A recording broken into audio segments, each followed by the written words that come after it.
আসসালামু আলাইকুম প্রিয় শিক্ষার্থীবৃন্দ, টেকনিক ইজ এডুকেশন পক্ষ থেকে তোমাদের সবাইকে স্বাগতম। সেই সঙ্গে বাংলাদেশে এই প্রথম পূর্ণাঙ্গ ডিজিটাল বই ইজি কেমিস্ট্রির পক্ষ থেকে তোমাদেরকে আরও একবার সুস্বাগতম। এই বইটিকে কেন পূর্ণাঙ্গ ডিজিটাল বই বলা হচ্ছে, এর কারণটি হচ্ছে তুমি আমাদের এই ইজি কেমিস্ট্রির প্রত্যেকটি বই, শুধু ইজি কেমিস্ট্রি না, এই টেকনিক ইজ এডুকেশন এবং টেকনিক পাবলিকেশনের পক্ষ থেকে মানে যৌথ সমন্বয়ে গঠিত সবগুলো বইয়ের প্রত্যেকটি পেজে তুমি লক্ষ্য করবে কিউআর কোড। এই কিউআর কোড স্ক্যানের মাধ্যমে তুমি খুব সহজেই আমাদের সরাসরি ভিডিওতে যুক্ত হয়ে যেতে পারবে, যার মাধ্যমে তোমার যে প্রশ্নটি বুঝতে অসুবিধা, যে এমসিকিউ, যে সিকিউটি বুঝতে অসুবিধা, কিউআর কোড স্ক্যানের মাধ্যমে এসে তুমি সেই সমস্যাটাকে কিন্তু সমাধান করে নিতে পারবে। এর জন্য তোমাকে কোনো বেসে যেতে হবে না, কোনো টিচারের কাছেও যেতে হবে না, যার জন্য তোমার সময় অপচয় রোধ হবে এবং সেই সঙ্গে টাকা অপচয় রোধ হবে। তাই বইটিকে সংগ্রহ করার জন্য অতি দ্রুত তুমি তোমার নিকটস্থ লাইব্রেরি অথবা টেকনিক ইজ এডুকেশনের অনলাইন পেজ থেকে অনলাইনের মাধ্যমে অর্ডার করে বইটিকে সংগ্রহ করতে পারো। সো আজকে আমরা আরও একটি সৃজনশীল শেষ করব, তাই দেরি না করে চলো আমরা সৃজনশীলে চলে যাই। দেখো, আজকে মূলত ঢাকা বোর্ড 2024-এর আমরা একটা প্রশ্ন সলভ করব। এই যে দেখতে পাচ্ছ এখানে আমাদের কিউআর কোড বিদ্যমান, এই কিউআর কোড স্ক্যানের মাধ্যমে কিন্তু আমরা আসলে এই ভিডিওটি দেখতে পারবো। ওকে, তাহলে দেখো প্রশ্নটা একটু লক্ষ্য করি। এখানে আমাদেরকে বলা হয়েছে C2H6, তার মানে দেখো এই যৌগটা হচ্ছে আমাদের একটা অ্যালকেন, যার নাম হচ্ছে ইথেন। কি বলতো? ইথেন, কারণ ইথেনের সাধারণ সংকেত, অ্যালকেনের সাধারণ সংকেত থেকে আমরা বুঝতে পারি এটা একটা ইথেন। এই ইথেনকে আমরা ক্লোরিনেশন করছি, তাহলে এখান থেকে আমরা পাইছি C2H5, এটা একটা অ্যালকাইল হ্যালাইড, যেটাকে আমরা বলে থাকি ইথাইল ক্লোরাইড। ওকে, ইথাইল ক্লোরাইড, তাহলে এটা একটা অ্যালকাইল হ্যালাইড। দেখো এই ইথাইল ক্লোরাইড এবং তার সঙ্গে আমরা পেয়েছি HCl অর্থাৎ হাইড্রোক্লোরিক অ্যাসিড। তাহলে এখানে আমাদের কি দেওয়া আছে? কার্বন হাইড্রোজেন বন্ধন, ক্লোরিন ক্লোরিন বন্ধন, কার্বন ক্লোরিন বন্ধন এবং হাইড্রোজেন ক্লোরিন এর বন্ধন শক্তি, মানে ভাঙতে বা গড়তে যে পরিমাণ শক্তি দেওয়া লাগবে সেই শক্তিগুলো কিন্তু আমাদের এখানে উল্লেখ করা আছে। ওকে, এটা কিন্তু 8 নম্বর অধ্যায়ের প্রশ্ন, আমি বুঝতেই পারতেছি। তাহলে দেখো এখান থেকে আমাদেরকে প্রশ্নটা সলভ করতে হবে। সো আসো আমরা আগে একটু ক নাম্বার প্রশ্নটা নিয়ে আলোচনা করি। গবেষণা কি? দেখো মনে রাখবা, পরীক্ষা নিরীক্ষা এবং পদ্ধতিগতভাবে কোনো কিছু জানার চেষ্টাই হচ্ছে কি বলতো? গবেষণা। তার মানে দেখো বিজ্ঞানী কিন্তু সে নয় যে সব কিছু আবিষ্কার করে গেছে, বিজ্ঞানী কিন্তু আমরা নিজেরাও হতে পারবো। কিভাবে বলতো? ধরো নাও কোনো একটা অজানা জিনিস যেটা নিয়ে তুমি কি করতে চাচ্ছ, জানতে চাচ্ছ। এখন শুধু জানতে চাইলেই হবে না, এটাকে পরীক্ষা নিরীক্ষা করতে হবে, পদ্ধতি অনুসরণ করতে হবে এবং সেই সঙ্গে তুমি যদি একটি আশানুরূপ ফল বের করতে পারো তোমার গবেষণা থেকে, তাহলে তুমি কিন্তু নিজেও একটা বিজ্ঞানী। যেমন ঢাকা বিশ্ববিদ্যালয়ের জুলজি ডিপার্টমেন্টের মানে জাকেরানা একটা নতুন ব্যাঙের নাম আসছে, জাকেরানা ঢাকা। এই যে দেখো জাকেরানা ঢাকা, ঢাকায় যে ব্যাংকটা সবচেয়ে বেশি পরিমাণে পাওয়া যায়, তাহলে সে বিজ্ঞানীটাও কিন্তু কি করছে বলো? সে নিজেও কিন্তু বিজ্ঞানী, যে জাকেরানা ঢাকা আবিষ্কার করছে সেও কিন্তু বিজ্ঞানী। এটা মূলত কোথা থেকে আনা হয়েছিল বলতো? মূলত জুলজি ডিপার্টমেন্টের কি বলতো, যে মূলত হচ্ছে তৈরি করেছিল ঢাকা বিশ্ববিদ্যালয়ে স্যার জাকের, মানে ডক্টর জাকের, ওনার নামানুসারে তাকে সম্মান জানিয়ে আসলে এটাকে বলা হয়েছিল জাকেরানা ঢাকা, আমাদের ঢাকা বিশ্ববিদ্যালয়ের মূলত জুলজি ডিপার্টমেন্ট। তো দেখো এটাই হচ্ছে একটা কি বলতো? গবেষণা, বা হচ্ছে এটাই হচ্ছে মূলত আমাদের একটা বিজ্ঞানী হওয়ার কৌশল। ওকে, এখন আসো খ নম্বর প্রশ্ন আমাদেরকে কি বলা হয়েছে? বেনজিন একটি অ্যারোমেটিক হাইড্রোকার্বন বা বেনজিন একটি অ্যারোমেটিক যৌগ, ব্যাখ্যা করো। দেখো অ্যারোমেটিক যৌগ হওয়ার জন্য আমাদেরকে কয়েকটা বৈশিষ্ট্য থাকতে হয়। এক নম্বর বৈশিষ্ট্য হচ্ছে অবশ্যই যৌগটা একটা চক্র থাকতে হবে। চক্র বলতে আমরা বুঝি, যেমন দেখো বেনজিন, বেনজিন কোনটা? এই যে দেখো এটা একটা বেনজিন, তাহলে দেখো এটা একটা চক্র। চক্র বলতে দেখো যেখান থেকে শুরু সেখানে গিয়ে শেষ, এটাকে আমরা কি বলতেছি? একটা চক্র। এবং এই চক্র থাকলেই হবে না, চক্রের মধ্যে একান্তর দ্বিবন্ধন থাকতে হবে, অর্থাৎ একটা একক বন্ধন একটা দ্বিবন্ধন। যেমন বেনজিনকে যদি আমরা লক্ষ্য করি, এই যে দেখো একটা দ্বিবন্ধন, একটা একক বন্ধন, তারপর আবার একটা দ্বিবন্ধন, আবার একটা একক বন্ধন, আবার একটা দ্বিবন্ধন। তাহলে এই যে দুইটা। এবং 3 নম্বর পদ্ধতি হচ্ছে বা শর্ত হচ্ছে হাকেল নীতিকে অনুসরণ করতে হবে, যদি করে তাহলে সেক্ষেত্রে সে একটি কি বলতো? সে একটি অ্যারোমেটিক হাইড্রোকার্বন। আর বেনজিন এই 3টি শর্তই মেনে চলে, তাই আমরা বেনজিনকে কি বলতে পারি? সে একটা অ্যারোমেটিক হাইড্রোকার্বন। আশা করি আমরা খ নম্বর প্রশ্নটাও বুঝতে পেরেছি। ওকে, এখন আসো গ নম্বর প্রশ্ন আমাদেরকে কি বলা হয়েছে? গ নম্বর প্রশ্নে বলা হয়েছে বিক্রিয়াটি ডেলএইচ এর মান নির্ণয় করো। তার মানে ডেলএইচ অর্থাৎ ডেলএইচ দ্বারা আমরা কি বুঝি? যদি পজিটিভ হয় তাহলে তাপহারী বিক্রিয়া, যদি নেগেটিভ হয় তাপ উৎপাদী বিক্রিয়া। ঠিক আছে, তাহলে এটা আমাকে বের করতে বলছে যে আসলে এই বিক্রিয়াটার ক্ষেত্রে ডেলএইচ এর মান কত, সেটা আমাদেরকে বের করতে বলছে। তো মাথায় রাখবা, ডেলএইচ এর মান নির্ণয় করার জন্য আমাদেরকে প্রথমে যে কাজটা করতে হয় সেটা হচ্ছে বিক্রিয়াটাকে একটু গাঠনিক সংকেত আকারে লিখতে হবে। কিভাবে লিখতে হবে? গাঠনিক সংকেত আকারে। চলো আমরা আসলে প্রশ্নটা সলভ করি, তাহলে জিনিসটা বুঝতে পারবো। তাহলে আমাদের অ্যালকিনের সঙ্গে ক্লোরিনেশন করা হয়েছিল, তাই না? তাহলে দেখো, সরি অ্যালকিন না, অ্যালকেন। তাহলে গ নাম্বার প্রশ্নটা যদি একটু লক্ষ্য করি আমরা, তাহলে এটাকে আমরা কিভাবে লিখতে পারি? দেখো C2H6, এটাকে আমরা ক্লোরিনেশন করতেছি কার উপস্থিতিতে? ইউভি এর উপস্থিতিতে। আমরা এখানে পেয়েছি কি বলতো? C2H5 সেই সঙ্গে Cl, এবং তার সঙ্গে আমরা কি পেয়েছি বলতো? HCl। এটা ছিল মূলত আমাদের বিক্রিয়া। এখন দেখো এই বিক্রিয়াটাকে আমরা একটু গাঠনিক সংখ্যা তাকে লিখব। ভাইয়া দেখো তো কার্বন এখানে কয়টা আছে? ভাইয়া দুইটা, তাই না? এই যে দেখছো দুইটা। তাহলে দেখো কার্বন বন্ধন কার্বন, ওকে। একটা কার্বনের হাত কয়টা? চারটা। একটা কার্বনের হাত কয়টা? চারটা। তাহলে এখানে একটা দেব, এখানে একটা দেব, এখানে দেখো এই কার্বনের চারটা হাত পূর্ণ হয়েছে। আবার দেখো এখানে একটা হাত, এখানে একটা হাত, এখানে একটা হাত। দেখো আমাদের কার্বনে কিন্তু চারটা করে হাত পূর্ণ। এখন দেখো এই যে ফাঁকা হাতগুলো আছে এগুলোতে আমরা কাকে দেব? হাইড্রোজেন। দেখো হাইড্রোজেন, দেখো হাইড্রোজেন এবং হাইড্রোজেন এবং হাইড্রোজেন এবং হাইড্রোজেন। তাহলে দেখো কয়টা হাইড্রোজেন হয়েছে? 3 3 6। দেখো C2H6 এর গাঠনিক সংকেত এইটা। আশা করি আমরা বুঝতে পেরেছি এতটুকু। এখন আসো প্লাস, এখানে ক্লোরিন ছিল ভাইয়া কয়টা? দুইটা। তাহলে আমরা লিখতে পারবো Cl বন্ড Cl, ওকে। তাহলে দেখো বিক্রিয়াটা করেছি আমরা কিসের উপস্থিতিতে? ইউভি এর উপস্থিতিতে। এখানে তুমি লক্ষ্য করো কার্বন আছে কয়টা? দুইটা। তাহলে দেখো C বন্ড C। একটা কার্বনের হাত কয়টা? চারটা। তাহলে চারটা হাত পূর্ণ করার জন্য আমরা এখানে দিয়ে দেব, তাই না? তাহলে দেখো এই তিনটা হাত পূর্ণ করলাম তিনটা হাইড্রোজেন দ্বারা, এর দুইটা হাত পূর্ণ করলাম দুইটা হাইড্রোজেন দ্বারা, কারণ হাইড্রোজেন আছে পাঁচটা। দেখো পাঁচটা দিয়ে ফেলেছি। এখন দেখো আমাদের কি আছে? ক্লোরিন আছে একটা। সো আমাদের এখানে কি দিতে হবে? ক্লোরিন প্লাস দেখো H এবং Cl, তার মানে H বন্ড Cl, বা যদি কেউ Cl বন্ড H লিখো কোনো সমস্যা নাই। দেখো বিক্রিয়াটাকে কিন্তু আমার গাঠনিক সংকেত আকারে লেখা হয়ে গেছে। এখন আমাকে লক্ষ্য করতে হবে এখানে কি কি দেওয়া আছে সেটা একটু দেখার আমরা চেষ্টা করব, ওকে। এখানে দেখো আমাদের কি কি বন্ধন আছে? কার্বন এবং হাইড্রোজেন বন্ধন আছে, কার্বন এবং কার্বন বন্ধন আছে। তাহলে কার্বন কার্বন বন্ধন দূরত্ব কত দেওয়া আছে বা শক্তি কত দেওয়া আছে? কার্বন এবং হাইড্রোজেন বন্ধন শক্তি কত দেওয়া আছে সেটা আমরা প্রশ্ন থেকে কালেক্ট করব। এবং লক্ষ্য করো ক্লোরিন এবং ক্লোরিন একটা বন্ধন আছে, সেটা কত দেওয়া আছে সেটাও কিন্তু আমরা এখান থেকে কালেক্ট করব। এবং সেই সঙ্গে দেখো কার্বন এবং ক্লোরিনের মধ্যে একটা কি আছে বলতো? আমাদের বন্ধন আছে। কার্বন এবং কার্বন এবং ক্লোরিনের মধ্যে একটা বন্ধন আছে, সেটাও আমাদেরকে কিন্তু বের করতে হবে, ওকে। তাহলে দেখো আরো একটা বন্ধন কিন্তু আমাদের এখানে দেওয়া আছে। দেখো তো H এবং Cl, মানে হাইড্রোজেন এবং ক্লোরিনের মধ্যে একটা বন্ধন দেওয়া আছে। এইটার শক্তি কত দেওয়া আছে এগুলোকে আমাদের সংগ্রহ করতে হবে। তাহলে এখন আসো প্রশ্ন থেকে আমরা সংগ্রহ করি। দেখো এখানে আমাদের কার্বন এবং হাইড্রোজেন বন্ধনটা কত দেওয়া আছে? দেখো তো কার্বন এবং হাইড্রোজেন বন্ধন, এইটার শক্তি দেওয়া আছে 414। ক্লোরিন এবং ক্লোরিন বন্ধন 244। তাহলে 414 আর একটা কি বলতো? 244। কার্বন এবং হাইড্রোজেন 414, তাই না? কিলোজুল পার মোল। এবং আর কি ছিল দেখি আমরা একটা একটা করে দেখে ইয়ে করি। কার্বন এবং হাইড্রোজেন 414, ক্লোরিন এবং ক্লোরিন 244, ক্লোরিন এবং ক্লোরিন 244, 244। তাহলে দেখো কিলোজুল পার মোল। আবার দেখো আর কি দেওয়া আছে? আবার যদি লক্ষ্য করি কার্বন এবং ক্লোরিন বন্ধন কত দেওয়া আছে? দেখো তো 326। কার্বন ক্লোরিন 326, দেখো 326 কিলোজুল পার মোল। এরপরে যদি লক্ষ্য করি আর কি দেওয়া আছে? কার্বন এবং ক্লোরিন। হাইড্রোজেন এবং ক্লোরিন কত দেওয়া আছে বলতো? 431। হাইড্রোজেন এবং ক্লোরিন দেওয়া আছে 431। হাইড্রোজেন এবং ক্লোরিন 400, আচ্ছা হাইড্রোজেন এবং ক্লোরিন কত দেওয়া আছে? 431, 431 কিলোজুল পার মোল, ওকে। আচ্ছা তিনটাকে আমি আরেকটু সুন্দরভাবে লিখে ফেলি, ওকে, কিলোজুল পার মোল, ওকে। লক্ষ্য করো আর কিছু দেওয়া আছে আমাদের? আর কিছু কিন্তু আমাদের দেওয়া নেই, ঠিক আছে। এখন তুমি লক্ষ্য করো আমাকে কি বের করতে বলছে? ডেল এইচ এর মানটা বের করতে বলছে, ঠিক আছে।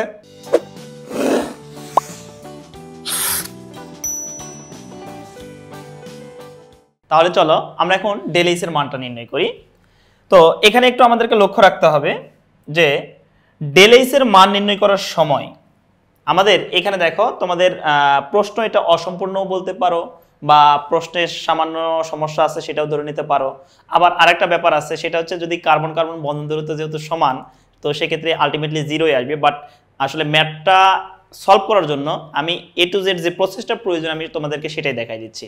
দেখো আমাদের প্রশ্নে কিন্তু এই যে কার্বন কার্বন বন্ধন শক্তিটা কিন্তু আমাদের উল্লেখ করা ছিল না, বাট এটা যদি তুমি দিয়ে করো তাহলে অ্যান্সার যা আসবে, না দিয়ে করলেও অ্যান্সার কিন্তু সেমই আসবে। বাট আমি পুরো প্রসেসটা বোঝানোর জন্য আমি তোমাদেরকে কার্বন কার্বন বন্ধন দূরত্বটা দিয়েই ম্যাথটা সলভ করাচ্ছি, ঠিক আছে?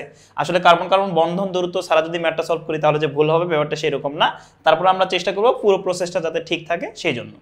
এখন দেখো আমি কি বলছি, ডেল এইচ সমান সমান আমরা লিখতে পারি কি বলতো, বন্ধন ভাঙার শক্তি মাইনাস হচ্ছে বন্ধন গঠনের শক্তি, তাই না? তাহলে এখানে দেখো তুমি একটা জিনিস লক্ষ্য করো, আমাদের কার্বন হাইড্রোজেন বন্ধন কয়টা আছে দেখো, কার্বন হাইড্রোজেন বন্ধন 1, কার্বন হাইড্রোজেন বন্ধন 2, দেখো কার্বন হাইড্রোজেন বন্ধন 3, কার্বন হাইড্রোজেন বন্ধন 4, এই হচ্ছে 5, এই হচ্ছে আমাদের 6।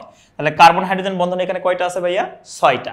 তাহলে আমরা এখানে লিখব কার্বন এবং হাইড্রোজেন বন্ধন ভাঙতে আমাদের শক্তি লাগবে কতটুকু বলতো, কার্বন এবং হাইড্রোজেন বন্ধন শক্তি এখানে কয়টা কার্বন হাইড্রোজেন বন্ধন আছে? 6টা। তাহলে দেখো 6 ইন্টু কার্বন হাইড্রোজেন বন্ধন ভাঙার শক্তি, তাহলে এটাকে যদি আমি আরেকটু ক্লিয়ার করে লিখি তাহলে 6 ইন্টু কার্বন এবং হাইড্রোজেন বন্ধন ভাঙতে যে পরিমাণ শক্তি লাগবে, প্লাস তার সঙ্গে দেখো এখানে ক্লোরিন এবং ক্লোরিন বন্ধন আছে কয়টা? একটা। তাহলে আমরা লিখব ক্লোরিন এবং ক্লোরিন বন্ধন ভাঙতে যে পরিমাণ শক্তি লাগবে, এই দুইটার যোগফল মাইনাস দেখো বন্ধন গঠনের শক্তি। এখানে দেখো কার্বন হাইড্রোজেন কয়টা? একটা, দুইটা, তিনটা, চারটা, পাঁচটা, ঠিক আছে? তাহলে আমরা এখানে লিখবো হচ্ছে 5 ইন্টু কার্বন হাইড্রোজেন বন্ধন, তাই না? প্লাস এখানে লক্ষ্য করো কার্বন এবং ক্লোরিন বন্ধন আছে কয়টা? একটা। তাহলে দেখো কার্বন এবং ক্লোরিন বন্ধন প্লাস আরেকটা কি আছে বলতো, হাইড্রোজেন এবং ক্লোরিন বন্ধন। সো আমরা এখানে লিখবো হাইড্রোজেন এবং ক্লোরিন বন্ধন। তাহলে দেখো এই হচ্ছে আমাদের বন্ধন গঠনের শক্তি। তাহলে দেখো এই দুইটা যদি আমরা বিয়োগ করি তাহলে যে মানটা পাবো সেটা হচ্ছে আমাদের ডেল এইচ এর মান।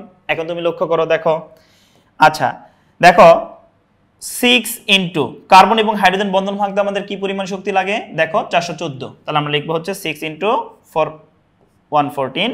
তাহলে দেখো এইটা প্লাস দেখো ক্লোরিন এবং ক্লোরিন বন্ধন ভাঙতে আমাদের কি পরিমাণ শক্তি লাগবে 244। তাহলে দেখো 244। ওকে, এতটুকু আশা করি বুঝতে পেরেছি।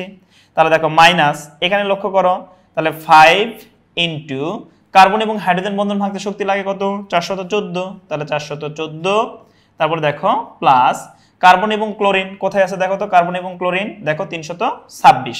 ও আচ্ছা, এখানে আমরা আরেকটা জিনিস বাদ দিছি, সেটা হচ্ছে এই যে দেখো কার্বন এবং কার্বন বন্ধন, হ্যাঁ এখানে কার্বন এবং কার্বন বন্ধনও কিন্তু আমাদের একটা ছিল। তাহলে আমরা এটাকে একটু এইভাবে ইয়ে করার চেষ্টা করি। ওকে, তাহলে দেখো আমাদেরকে কি করতে হবে, প্লাস দিতে হবে, কার্বন এবং কার্বন যে বন্ধনটা ছিল সেটাকেও আমাদের লিখতে হবে এখানে, হ্যাঁ কার্বন এবং কার্বন বন্ধন এটা ভাঙতে যে পরিমাণ শক্তি লাগবে। তাহলে এখানেও আমাদেরকে একটা কি করতে হবে বলতো, আমাদেরকে হচ্ছে এটা অ্যাড করে দিতে হবে, তাই না? তাহলে দেখো আমরা যদি এটাকে একটু সরিয়ে লিখি তাহলে দেখো এখানেও আমরা লিখতে পারবো প্লাস হচ্ছে কি বলতো, কার্বন এবং কার্বন বন্ধন ভাঙতে মানে গঠন করতে যে পরিমাণ শক্তি লাগবে, ঠিক আছে এইটা। তাহলে এখন তুমি লক্ষ্য করো এখানে আমরা একটু মানটাকে এখানে অ্যাড করে দিব, তাহলে এটাকে আমরা মানটাকে একটু এখানে অ্যাড করে দিব। ওকে আচ্ছা, তাহলে দেখো কার্বন এবং হাইড্রোজেন বন্ধন ভাঙতে আমাদের কি পরিমাণ শক্তি লাগে, কার্বন এবং কার্বন বন্ধন ভাঙতে শক্তি লাগে হচ্ছে 344। তাহলে দেখো 344। ওকে, তাহলে এইটা হচ্ছে আমাদের, এখন মাইনাস করো, তাহলে এখন দেখো কার্বন এবং ক্লোরিনে আমাদের কি পরিমাণ শক্তি লাগে, কার্বন এবং ক্লোরিনে 326 প্লাস দেখো আমাদের হাইড্রোজেন এবং ক্লোরিন বন্ধন ভাঙতে কি পরিমাণ শক্তি লাগে 431। তাহলে দেখো 431 প্লাস কি বলতো, প্লাস কার্বন এবং কার্বনের জন্য কত লাগতেছে বলতো 344। আলটিমেটলি এই যে 344 প্লাস মাইনাস মাইনাস হয়ে যাইতো, তো তাই এখানে আসলে উদ্দীপকে ব্যবহার করা নাই, বাট ফুল প্রসেসটা বোঝানোর জন্য আমি কিন্তু কার্বন এবং কার্বন বন্ধন দূরত্বটা দিয়ে নিয়ে আসলাম, ঠিক আছে? এখন তুমি লক্ষ্য করো এইটাকে যদি আমরা সলভ করি তাহলে সলভ করলেই মূলত আমরা কি পেয়ে যাবো বলতো, আমরা কিন্তু ডেল এইচ এর মানটা পেয়ে যাব। তো চলো আমরা এখন ডেল এইচ এর মানটা নির্ণয় করে ফেলি। তাহলে দেখো 6 ইন্টু 414, তাহলে এটাকে আমরা পাচ্ছি কত বলতো 2484 প্লাস, তাহলে এই দুটোকে আমরা সংক্ষেপে একবারে করে ফেলি 244 প্লাস হচ্ছে কত বলতো 344, তাহলে 588। ওকে, এইটা মাইনাস কত বলতো, মাইনাস হচ্ছে 5 ইন্টু 414 তার মানে 2070। ওকে, প্লাস এই তিনটাকে আমরা একসঙ্গে যোগ করে ফেলি 326 প্লাস 431 প্লাস 344 তাহলে ইকুয়াল 1101। ওকে, তাহলে দেখো এই দুইটা আমরা এখন বিয়োগ করে ফেলবো। তাহলে দেখো আমি একবারে এক্সাক্ট একটা মান বের করে ফেলি 2484 প্লাস 588, তাহলে দেখো মাইনাস কত বলতো 2070 প্লাস হচ্ছে কত বলতো 1101। ওকে, তাহলে দেখো মান আসতেছে -99, কত বলতো 99 কিলোজুল পার মোল। ওকে, তার মানে দেখো আমাদের ডেলিসের মানটা হচ্ছে -99 কিলোজুল পার মোল। তার মানে আমরা বুঝতেই পারতেছি যেহেতু আমাদের ডেলিসটা এখানে কি আছে বলতো নেগেটিভ আছে, সো আমরা বলতেই পারি বিক্রিয়াটি একটি তাপ উৎপাদী বিক্রিয়া। ওকে, তাহলে এগুলো আমাদের চাই না, আমাদের ডেলিসের মান চাইছে, আমরা ডেলিসের মানটা বসাই দিলাম। আশা করি তোমরা প্রশ্নটা বুঝতে পেরেছো। ওকে, চলো আমরা এখন নেক্সট প্রশ্ন অর্থাৎ ঘ নাম্বার প্রশ্নটা একটু সলভ করার চেষ্টা করি। আশা করি এই প্রশ্নটা আমাদের ক্লিয়ার। তাহলে এখন আসো ঘ নাম্বার প্রশ্ন আমাদের কি বলা ছিল। ঘ নাম্বার প্রশ্নে বলা আছে কি দেখো, ঘ নাম্বার প্রশ্ন আমাদেরকে বলা হয়েছে এ যৌগ থেকে প্রাপ্ত পলিমার পরিবেশ দূষণ ঘটায়, তাহলে সমীকরণ সব বর্ণনা করো। দেখো এই যৌগটা আমাদের কি বলতো একটা অ্যালকাইল হ্যালাইড। এখন কথা হচ্ছে ভাইয়া অ্যালকাইল হ্যালাইড থেকে আমরা কিন্তু সরাসরি একটা কি পাই না বলতো, সরাসরি কিন্তু কোনো আমরা পলিমার পাই না। তাহলে প্রথম আমাকে যে কাজটা করতে হবে, অ্যালকাইল হ্যালাইডকে যদি আমরা একটা ক্ষারীয় মানে অ্যালকোহলিক মাধ্যমে ক্ষারের সঙ্গে যদি বিক্রিয়া করি একটা অ্যালকিন পাই, যে অ্যালকিন থেকে আমরা পলিমার তৈরি করতে পারি, আর যেটা হচ্ছে পরিবেশের জন্য ক্ষতিকারক বা পরিবেশ দূষণ ঘটায়। তাহলে এখন চলো আমরা এখন এ যৌগ থেকে আমরা একটা অ্যালকিন প্রস্তুত করি, সেখান থেকে আমরা একটা পলিমার তৈরি করি। তাহলে এখন আসো আমরা প্রশ্নটা যদি সলভ করার চেষ্টা করি, তাহলে আমাদের এ যৌগটা কি ছিল বলতো, এ যৌগটা ছিল হচ্ছে ঘ নাম্বার প্রশ্ন যদি আমরা লিখি, এ যৌগটা আমাদের ছিল হচ্ছে C2H5 অর্থাৎ Cl। তাহলে এই যৌগটা থেকে আমরা কিভাবে প্রস্তুত করব সেটা একটু দেখার চেষ্টা করি। এইটাকে আমরা লিখলে কিভাবে লিখতে পারবো বলতো, এটাকে যদি আমরা লিখি আমরা লিখতে পারবো CH3 bond CH2 bond Cl। এটাকে আমরা কি করব, একটা ক্ষারের সাথে বিক্রিয়া করব। অবশ্যই ক্ষারটা কোন মাধ্যমে থাকবে, ALC মাধ্যমে থাকবে। তাহলে বিক্রিয়াটা হবে অপসারণ বিক্রিয়া। মাথায় রাখবা হ্যালোজেন যে কার্বনের সাথে যুক্ত থাকবে ঠিক তার পাশের কার্বন থেকে একটা হাইড্রোজেনকে অপসারণ করব। তাহলে হাইড্রোজেন আমরা অপসারণ করলাম, এই হাইড্রোজেনটা কি হবে বলতো OH এর সঙ্গে যুক্ত হবে, অর্থাৎ পানি উৎপন্ন হবে। কি উৎপন্ন হবে, পানি। প্লাস এই যে পটাশিয়াম আছে সে আসলে ক্লোরিনের সঙ্গে যুক্ত হবে, তার মানে কি উৎপন্ন হবে, KCl প্লাস। এখন দেখো এখানে তিনটা হাইড্রোজেন ছিল, আমি একটাকে অপসারণ করছি, তার মানে এখানে আছে CH2। তাহলে দেখো তখন CH2 বন্ড কি হয়ে যাবে বলতো, CH2। আর কথা হচ্ছে দুই কার্বনের যেহেতু একটা করে হাত ফাঁকা, সো আমরা একটা মাঝখানে কি দিয়ে দিতে পারি, দ্বিবন্ধন দিয়ে দিতে পারি। তার মানে দেখো এই যে এ যৌগ থেকে দেখো এ যৌগ থেকে আমরা কি পাইলাম, একটা অ্যালকিন পাইলাম, যার নাম হচ্ছে কি বলতো ভাইয়া, ইথিন।